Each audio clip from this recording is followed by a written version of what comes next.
Hey, what's up, guys? This is your race pace coach, and today we will go over how to write a race pace set using these events that a swimmer is going to swim at the swim meet: 100 fly, 100 back, and 100 free. Okay, so I get questions on people asking me, you know, um, how do I write a race pace set throughout the season? And when I think of this question, I think that you don't change any of your race pace sets unless your swimmer is swimming a different event at a swim meet. Okay, if your swimmer throughout the season is focusing on two events, 100 fly, 100 back, you're gonna just have them do the same sets throughout the whole season to work the same race pace set throughout the whole season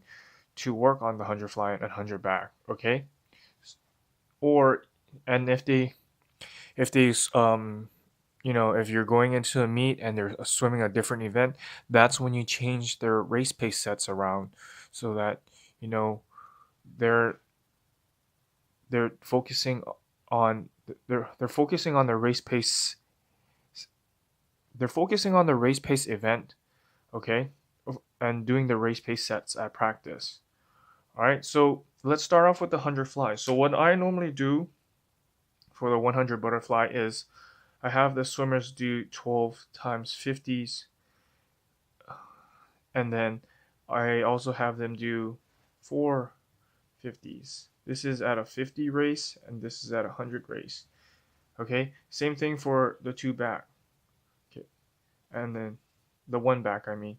Okay, so I have them do these two sets at practice every day until they decide to change their event at a swim meet.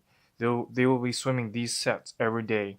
All right, and if they want to work on a little bit of endurance, I put in a 200 set, 25 times 50. Normally we do 6 sets at practice, so 1, 2, 3, 4, 5, 6. These would be their 6 sets during practice. One thing I like to do is I like to keep the race paces together, so um, I wouldn't mix it up where they start at where they would do 150, 200, and then move on to the back. 150, 200. Okay, I'll make these to the first two events: 3, 4, 5, 6.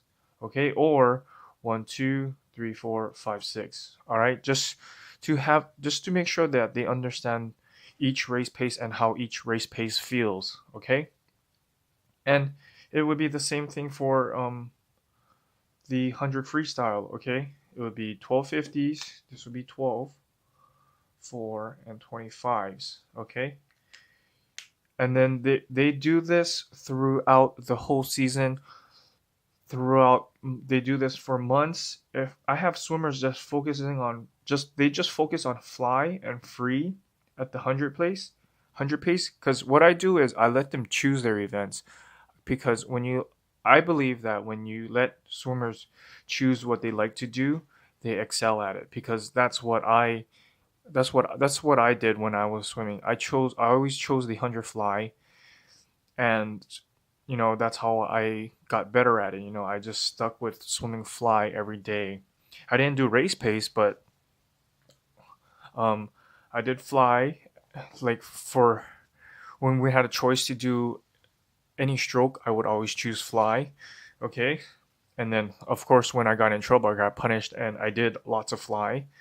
Okay, so again, throughout the whole season they are just swimming these these two. Okay, if you want to put it again, if you want to put in endurance, you're putting in the 200 race for the fly and the back. Okay, yeah, so again, the race pace sets don't change. I don't change my race pace sets for my swimmers for my race pace program unless they decide to at a swim a different stroke, different event at a swim meet. Okay, so the 100 is to work on the 100 race pace. Okay, the 50 is to just have them work on speed and work so that they're able to work on that first 50 of their 100 fly. And then if you want to, you can put in the 200 race and then work on endurance and making the last 50 of their 100 a little bit stronger, and allowing them to have a little bit more endurance towards the end. Okay, but yeah, I would make this one first, these two first, these two second, and this one last. Normally in a 2 hour period they get close to 5 sets. If we're doing this, okay, they get to maybe the 25-50s fly, and then they might not get to the 25-50s back. That also depends on their their miss rest. If they're missing early on in the practice and they're ending their sets through lots of misses and 2 in a row misses, then then they would get to that. But again, this is how to write a race pace set. Doesn't matter if it's a season. It's just it's you write race pace sets based on events that the swimmers are swimming at swim meets, not for the season. Okay. All right. I hope you enjoyed this video. If you want to learn more about how to write race pace sets, please check out my Race Pace 101 course. It's on Teachable. It's in the link description below. And if you want to, and there's other links below where it teaches you about race pace and the products that I offer and equipments that I use for race pace, my race pace program. Okay, so if you have any questions, leave it in the comments below. If you like this video, hit the like button. Please share and subscribe, and I'll see you in the next video.